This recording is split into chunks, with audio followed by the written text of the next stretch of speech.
Uh,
All right, folks, welcome to another episode of the Star Citizen Report, coming at you every other Saturday, 6 p.m. Central Standard Time on Grievance's channel here at twitch.tv/grievance.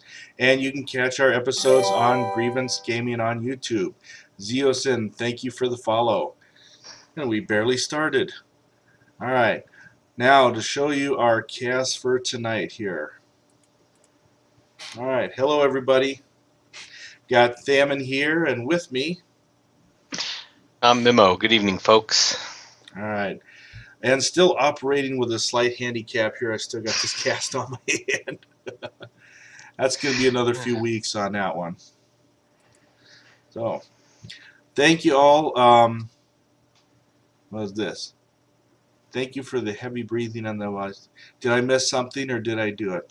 No, sometimes Thamin, when you start concentrating on stuff, you start doing the. I I think will you're bet kind of that doing was that. Memo during the opening Yeah, sequence yeah, because I'm muted. because that's what I'm famous for. Thank y'all, folks. Got lots of people in channel tonight. Glad to see y'all. We're going to give you a show tonight on the latest The Star Citizen Report, and there's an even bigger show on this channel later tonight at 7:30. Memo, you want to talk about that briefly? Yes, at 7:30 CST. Thanks for the warning for that, Thamin. At 7:30 CST, we'll be starting the State of Grievance address, but right at 7:30 will be a brief council meeting beforehand. We only have one order of business, and then we'll be into the State of Grievance address. All right. So, folks, here's what we got for you tonight on the Star Citizen Report. The biggest new changes are our alpha experiences. Now we've downloaded 2.1. In fact, I think there's even a 2.1.1 already out. That must be just new. I haven't even ran into it yet. There is a procedural planet building video from Pupil to Planet that looked awesome. We've got that eye candy to show you today. A GameSpot article on first-person shooter gameplay that I like the looks of it. A spotlight on Gillian Anderson in Squadron 42. We got some behind-the-scenes shots of her and some of the latest from 10 for the Chairman and Around the Verse. All right, folks. Thank you again for joining us here. I'd like to start off sharing you. There was this fun little quote from Ben Lesnick when he was answering a question on Facebook. He's like, our Corvette sizes are wee, not so wee, and freaking huge. I had to love that and share that quote. All right. So Alpha 2.0. We've barely been here since the holidays, but I've definitely been in there trying it. Other members of Grievance been trying it. They have hopefully kind of fixed the grouping now. That was kind of the hardest part when I first got in there. The grouping wasn't actually working too well. Hard to find your contacts and hard to follow them somewhere. Very difficult, especially for older hands. Mm-hmm. My Twitch skills have pretty much left me at this point. That's why I've moved on to the bigger ships. I know quite a few of us who've got in and played in the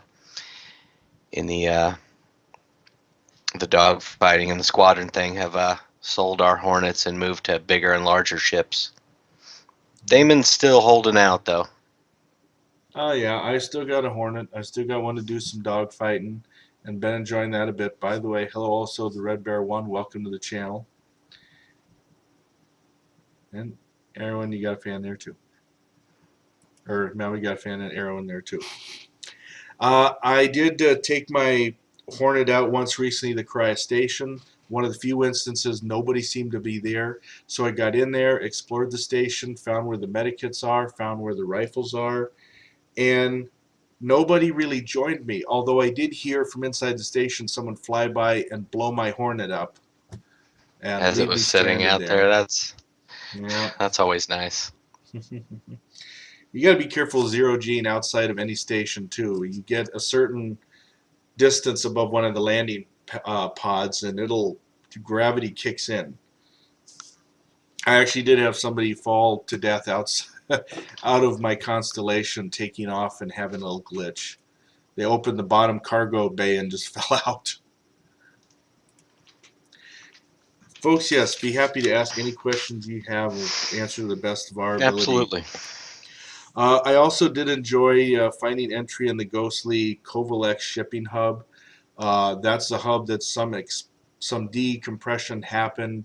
There were deaths, and so you're kind of floating around there with few lights, zero G, going down elevator shafts and open elevators and trying to work your way around in there. That was a pretty good experience. And Kinslayer, thank you for the follow. All right. So Alpha 2.1 is the latest, so we're going to talk a little bit about that, and then we'll have some videos to share with you. We got 2.11, don't we? Well, I don't have any notes on that yet. I was bringing They them. sent it out today a little bit after the notes were gathered up. Yeah. I do know this course improves stability and performance. New flyable ships, the Freelancer and the Vanguard. And I have been so much wanting to get into somebody's new Freelancer to actually explore that thing and see how it looks. Yeah, I'm waiting for that too. We got the question from Red Baron asking about balance, and some of the non-combat ships are a bit overpowered for what they're actually built for. Yeah, I think that's going to be an ongoing issue we see with this game. Is balance can be very difficult because you don't want to make some ships helpless, and you don't want to make one particular ship a ship killer. So, yeah, I don't know exactly how they're gonna figure that out with the wide range of ships they have, but yeah, I can see balance being a big issue in this game. Almost, kind of like it is in any kind of PvP situation. Okay. Oh, this is interesting. Flown Wolf. I've fallen out of my Freelancer at quantum speed. That was interesting. Yeah, the Red Baron. I think the problem is not all of the combat, uh, not all of the code is quite written in there yet. So it's a balancing game without, I think, everything quite available. Like they did bring in they brought in the EMP. And I know there were some players using it. They were trying to balance that out. I haven't seen lately on how players have felt that balanced out because that'll shut down your own ship too. If you're not careful. And then we look at balance things like here's one: ships can now only lock and fire 2 missiles simultaneously. Now, at first, fine by me. There is one exception. The Origin 325A can lock 4 missiles due to their Wilzop targeting computer. But they are looking into other ships with similar or identical to also work on something like that as well. Uh, so things like that presents some interesting questions too. Because like I say, I think not all quite the mechanics are in place yet, and we do need to give some of these other ships a chance to fulfill their role. Let's see. What are some of the other 2.1 notes here? I got to see the Freelancer's new damage skin. There's a YouTube video of it flying through the terraforming beam and just melting and suddenly pitting little holes throughout the ship. That was a pretty awesome video. Aegis Saber is now hangar ready. They did say that new quests are expanded around the Kovalex shipping hub. Last time I was in there, I kind of had the same one that I'd ran into before, but sounds like there should be some new stuff in there. And they did say different paths and endings based on what data the character locates. They added a new weapon to the game, the Apocalypse Arms Revenant Ballistic Gatling Gun. It's a size 4 weapon that they said can even be mounted on the Cutlass and Hornet if you have the proper adaptive mount for it. So you gotta go in the store and get that. Otherwise, the Vanguard, the Constellation can load it up. The Hornet, you lose the ball turret. So they tried to balance that. Vanguard Warden is currently more maneuverable than intended for the ship, so they're going to be balancing that. Freelancer damage states are not fully implemented, but like I said, looked awesome from what I could see of them. Oh, here's what I thought was funny. This is almost like the running joke of the Star Citizen universe. Million Mile High Club is now live, and party mates can follow you in, but the doors inside of ArcCorp and the Million Mile High Club will occasionally break. As this includes the elevator doors, it can trap occupants inside. Takes me back to the bathroom of the Constellation. That was a bad day. The Constellation bug where you'd get stuck in the bathroom and couldn't get out ever. Mm-hmm. And then they ran across the same thing in the same patch. Fixed an issue where the Vanguard was missing its bathroom door. You gotta have the bathroom door. Imagine how stinky this gonna get in space. I mean, you can't, open a window or anything. Man. So the worst thing is like we'll be waiting. The persistent universe will be so close to release. Major blocker. The bathrooms still do not work. The doors are trapping people. Quiver, thanks for the follow. Hey. So, also, and fix an issue where you interact with the Constellation Andromeda side airlocks, it could catapult you out into space. You want to live, don't mess with the door. Let's see. Here's one that this doesn't apply to me. Fixed an issue where having all Constellation variants in the hangar at once would cause severe streaming issues. No, I do not have all Constellation models. That I feel bad for them people that have suffered the glitch because they own all the Constellations. Big tears. Big tears. And last note before we go into our first video, pilots can no longer exit ships in Arena Commander except in free flight mode. So that's changed. All right. So folks, I got the first video to show you. It's 2 minutes. We saw this one operate, and it's their pupil to planet video. So they've been working on this procedural generation for planets, and I have to share that with folks. Get that running here.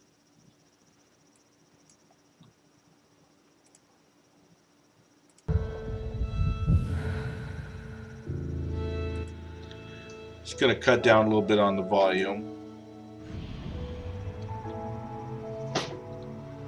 And I thought it was great even to see this because they talked about procedural design of plans still being some ways off, and yet they already kind of have something like that now that they're developing, I suppose, for approaching landings on planets and such.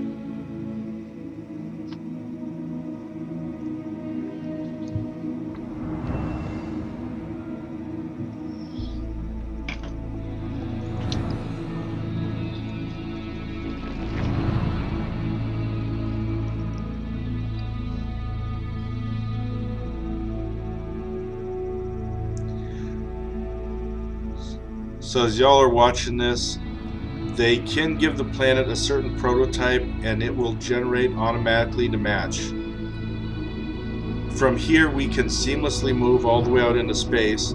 The atmospherics try to realistically pattern light diffusing through the planetary atmosphere.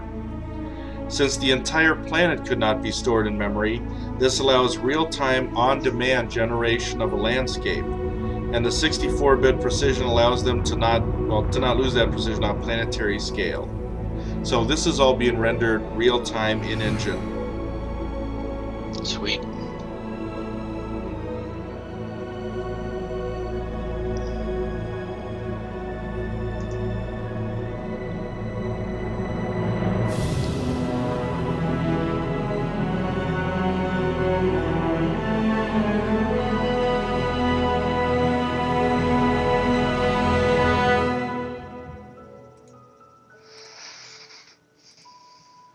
right, folks. So hope you all enjoyed that little peek of what's coming forward here. Okay, so Lone Wolf is saying, from what I understood, the procedural generation would be used the first time a planet is created, then its state is saved, so they don't have to hand code every planet. Okay. Hmm. I thought the way they worded it, that it would actually be used as kind of a means to, 1 second. Sorry. I had one of the background windows kind of still throwing in some music there, so I had to get rid of that. Oh. So pretty awesome to look at. All right. Next story coming up. There's a GameSpot article. It was off of directly one of the 10 for the chairman questions about first-person shooter. Star Citizen FPS more lethal than Call of Duty. So, go No, I ahead. like. I'm a more of a fan of run and gun than stealth, so it's not exactly good news for me. But we'll have to see. Yeah. Like I say, they're expecting to be more tactical, supporting. Let me say, supporting sneaking around. We actually have some gadgets which are good for stealth and distractions. They're just not in. This was 2.0 yet. That was at the time. We're going through and reactivating and polishing them from Star Marine, and they will also debut with Star Marine. But we have the hologram gadget where you can put a hologram version of yourself and you can be off sneaking somewhere else. And we're going to have definite things that will help hiding your personal radar noise and signature or heat signature. Sounds like there's also going to be elements they haven't added in yet, like adding in vents where people can sneak and crawl around. And I don't know. I was supportive of the firepower being more lethal. I can't tell you how many times play a little Battlefield or Call of Duty, and it feels like I'm emptying a clip into somebody's back, and they've got time to spin around and headshot me. Basically, I'm just thinking if I shoot you, you ought to stay down. But I can see where things are going to be more tactical, and people are going to need to be medics, not just the run and gunner. Yeah, the team could go down quick. All right. Memo, got any more comments on that, or I was going to go into Gillian Anderson's character? Yeah, go into Gillian Anderson's character. That's pretty interesting. Okay. So, folks, fan of her, Gillian Anderson. Now, we know that she is going to be playing Captain McLaren. We also know that Captain McLaren is she's the daughter of Admiral Bishop.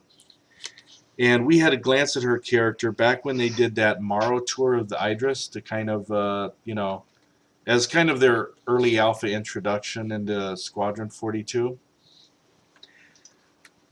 So I saw we were seeing this episode. There's like a little 4-minute video out there that Star Citizen put out. A few comments from her. Put your ego at the door and just have fun. Says you look like Sandy the squirrel, and she's talking about kind of the facial makeup there where they put those marks on. So it's hard to do serious scenes with serious actors when you look like that. I like the big cardboard guns, the big composite plastic guns they're using for props. Those are nice. Yeah, she talked a bit about those too. That's pretty fun. And here she says again, I'm running around in my suit, shooting my gun to a degree, and then Chris says, hang on, let me just show you. So then they show footage of Chris Roberts pointing at the aliens on screen, because, the Vanduul tower over us. They're a lot taller. And there's Gillian saying, oh, shit, yeah, and this will work on them, meaning the gun. This gun will work on them.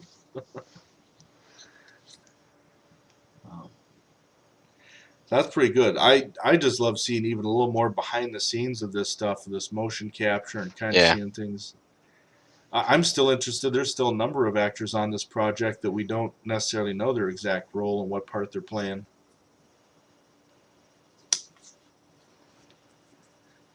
So hopefully, folks, and I've been a fan of Gillian Anderson. Aside from X Files, I've seen her in a number of other roles, including a Studio Ghibli animated role in one of their movies. It was pretty good too. I know this kind of skips ahead a touch, Thamin, but The update that came out today is in honor of her return to as Agent Scully on the X Files. They're bringing back the Zion Scout for this week, so it's back up on the store right now. Yeah. I know we got a segment about the Zion Scout coming up, Yep, we're gonna have some but they're footage of putting that that coming back up up here for too. pledge. All right. So, folks, and yeah, if anyone's looking forward to the X Files, there too, it's pretty good. Yes, yes. Now, some more big names in this, and I'm glad for that. It was one of our stretch goals, and we made it. All right. So let's get on a bit here. I'm hopefully trying to move on a little fast. We got some big events and grievance later tonight here, so trying not to run too late. We're going to talk a bit about Around the Verse. Going to leap to some things there. We know they are having their annual development meeting in LA, so they can start planning ahead, discussing their goals for the upcoming year. We do know they have a top priority of frame rates dropping near constellations. That affects both you and me now, Memo. Yep. Yeah. Some retaliators are not taking off after they're repaired. Um, tech design starting soon on the 890 jump. I can't wait to get a tour of that thing too. Persistence is well underway. It's causing a revamp of their data store program, but it also is causing them to, or they not necessarily related, but they're also revamping the launcher from scratch to get that working better as well. As Wolf was pointing out, yes, the Starfare is going to be on the hangar soon as well. I was looking for, I had my quick notes on that. I think they had to actually, they had to expand the hangars to fit the Starfare. The ship was too big. And it's also causing a new lighting pass to the Revel in York. Actually, I believe I can show you a video of that here. So I'm going to work on grabbing that.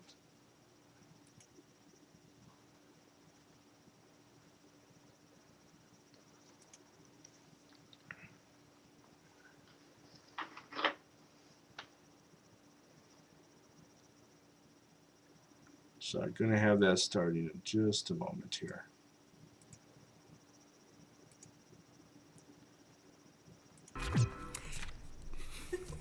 Be sure to tune in to Reverse the Verse tomorrow at 11 a.m. on Twitch. Oops. We'll be discussing that, our sneak peek, and what we had for lunch this week.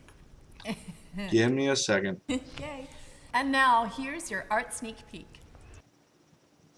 All right. Sorry about that. Here it is. Went too far forward. And I am just going to pause on that. So that's the gray box phase.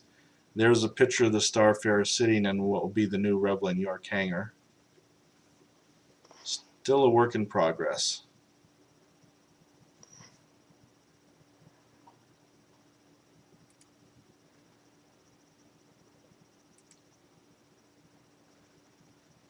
All right. So there's our first look at that thing.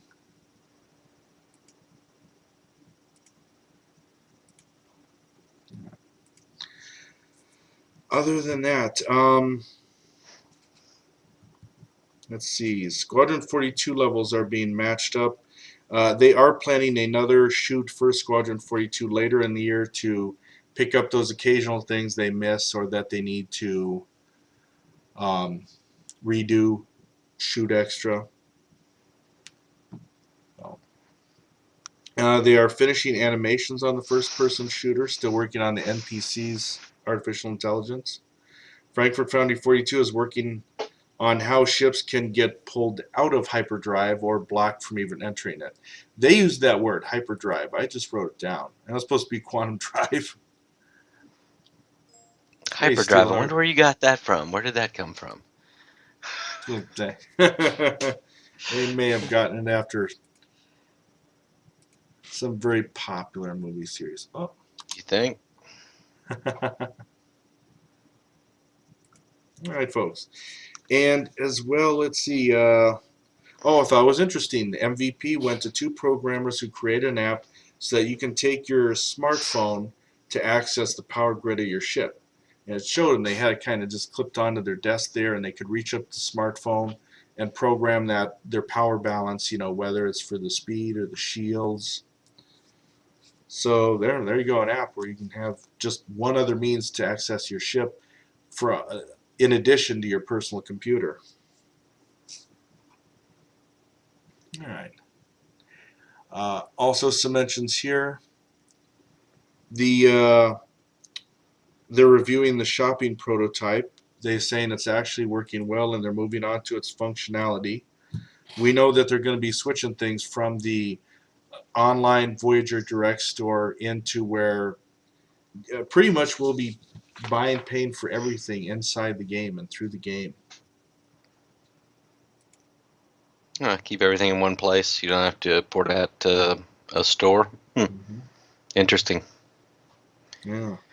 All trying to kind of keep inside the universe, keep where you're actually playing in the world. All right. And I'm going to get some background videos of going this next because around the verse 2:14 had this really big, really long article on ship shape involving the Xeon Scout. Ship shape. Mm-hmm. Yeah, it was on their ship shape. And then their ship shape took up a sizable chunk of the show. It was like... Well, it's still in the concept form, too. I mean, they released some info on that today, like I was saying, about it is now up for sale again and back in the store. But, it's still very much a concept ship, so, any of these designs could change. Although I like, the beginning, when they first released it, the graphics of it really didn't do a whole lot for me. But I'm really liking the way the direction they're going with it, especially the newest pics they put out on it. Definitely a cool new design, and definitely alien-like. I mean, they kind of were describing the look as being like a insect or lotus flower. I'm kind of going off only part of their lotus flower that blooms death, I'd say, but they didn't exactly say that. They were adding more polygonal designs, introducing new wings, and behind all of this, they were also building on the culture and history of the genre. Now, it looks like this thing just kind of really goes to push the design for this next generation game. And they also was trying to give, through this design, they were trying to give their artists kind of a design bible for genre ships. That's hard for me to say genre. I keep wanting to say Xeon because it's just that... I'm just gonna say Xeon because that's what I like to say. I know that that's not the correct pronunciation, but that's what I'm going with. I still want them to put the scythe back up. I know they're never going to, and I missed it. But man, I want a scythe. I guess I might have to settle for one of these. But I know that my Twitch controls are not so hot from running the Hornet, and if I can't work around with the Hornet, then one of these littler fighters is probably going to be even worse because the Hornet kind of drives kind of stable compared to most of the others that I've flown. So we'll see. True, yeah, I've known the Hornet. I don't know. It could have it does feel weird. I enjoy the Hornet, and yet comparing it to some of the other ships I've seen, sometimes it still feels like it can be rather heavy going through turns and such. But I don't know. Like one of my other ships I tend to fly is one of the Mustang Racers. So that is supposed to be That completely thing's like different. flying. It's like being on ice.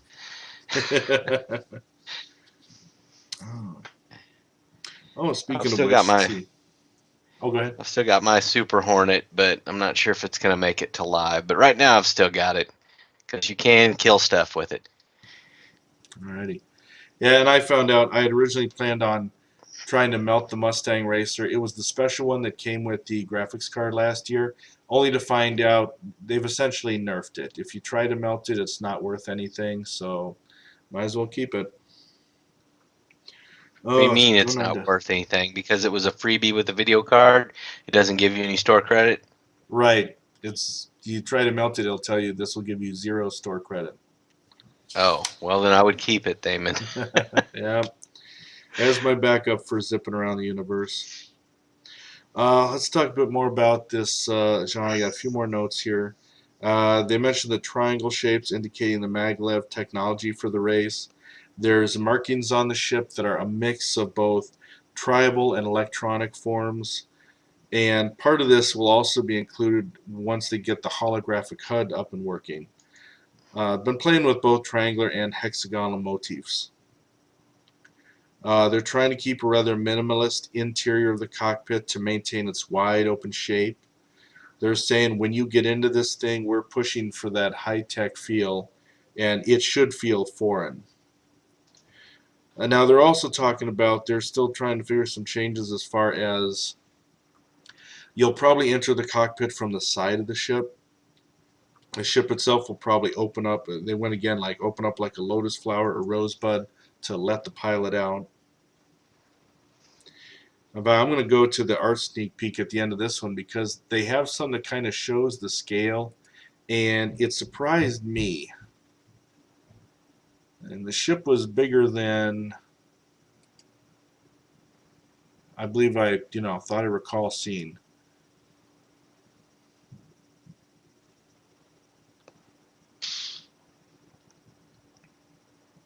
Yeah. Because originally the thought was that front piece would dock and a pilot would walk off of it. And looking at those people there compared to the size of the cockpit, yeah, I didn't realize the ship was that big. Yeah, the way it first portrayed it, it was like just you were hanging there in a little bitty bubble, but where they went with it at this point, it's pretty big space. Mm-hmm. Yeah, I really like the direction they went with it. There you go. Hi, Shiraz. All right, thank you all for joining us. Good crowd in here. We'll cover a few more things, and then I'll be calling it hopefully a little early compared to normal tonight. I know a lot of people. We got a good night coming up with the State of Grievance coming up, our big annual event, and hopefully we will once again break TeamSpeak. It is on both, right? TeamSpeak and on Twitch Live here, right? That's what they're telling me, Thamin. So that means Memo will have about a 15-minute turnaround time between this ending and getting video check for that. So Okay. awesome. All right. Let's run through the rest. 10 for the chairman. Folks, bear in mind, we will see you again in another 2 weeks for the next Star Citizen episode. So that'll be, Yes. looks like February 6th, if I'm reading this calendar right. Also, don't forget the 30th. I'll be back at you with Swords Drawn, Guns Loaded. Yeah. Did the last 2 weeks in Fallout 4, having a lot of fun, even with some glorious deaths in that. So, time to play a different game. Haven't picked one yet. Folks can What always about throw what about Diablo, Thamin? I hear that you've recently been playing that. I don't know, action adventure enough? Maybe. Sure. Okay, maybe. Yeah. Get in there with four of us, some of the big riffs. It's very colorful. Alrighty. Yeah, it sounds like something, and there's a good chance of dying at times. So, all right, we'll Oh work on yes, that. yes. So you heard it here. Or January 30th, Swords Drawn, Guns Loaded. We will take you to Diablo. First time for that game there. All right. So to bring to a focus here. So 10 for the chairman. Let's talk a bit about that. People again brought up the question of protection for capital ships when everyone is logged off. Folks are worried because originally they said these things are going to have to be manned around the clock. Chris Roberts did say he'll leave that partly. He did say there will be safe areas, certain docks or orbits that you can park it and not worry. Other areas of space are going to be a constant danger. He just kind of said again, though, it's like you can go to sleep and it will log off and it will save it there. But yes, there will be safe areas that you can put a big ship like that. All right. Other than that, configuring ships in the the test universe near future, Chris Roberts says it's a very high priority. I mean, you make purchases in shops in games. A lot of people are not using the stock options for their ships. They want players to be able to modify their ships and fly that version in the persistent universe. Right now, the version that we're seeing, you're flying a stock ship every time you go in there. All right. people asked about like privateers, corsairs, those who are on the gray side of the law. Chris Roberts only said, they're not exactly certain they have the same kind of privateer opening as we've seen historically. He did say, though, as a freelancer, you can be hired and work for different organizations and fulfilling different roles. So, there might even be between civilizations where there might be that kind of shady gray area. Shady gray area. I like that, Damon. And landing. They are moving away from landing on autopilot. It's more essential. What? Yes. Sorry for everybody out there that do like that. But they do sound like they're moving away from landing on autopilot. I mean, you may enter a tunnel and be assigned a landing pattern, and or they said, hey, if you're eventually landing on a procedurally generated planet, you can pick your spot. And then if you go out there, then you can collect, mine, hunt animals, take supplies to an outpost. But yeah, I think we're kind of losing out on our autopilot, or at least kind of the functionality in the test universe now where you got to at least get close and then it'll take you the rest of the way. So does that mean you can bounce along and thud there, and when you get close, it'll grab you and pull you in the rest of the way? Hopefully. That's about how it usually looks for me. There's lots of semi-crashing. Controlled crashes. That's We'll how go it with seems controlled to be working crashing. for me too. Mm. Okay, subscribers. They only mention they are actively looking to find ways to reward subscribers more, possibly even something that passes into the game itself. He didn't give any more details on that. Game manual. I think this is a big one too. Chris Roberts is promising more updates to the game manual. Hey, thank you, Erlad, for the follow. Very That's good. our 4th follow tonight.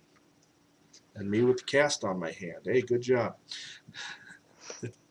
Everything's tougher. I got a cast on my hand. Flown Wolf No, does you say have it a is. cast on your hand? Yeah, I'm in a cast with a cast. As Wendell pointed Awesome. last week. Awesome, David.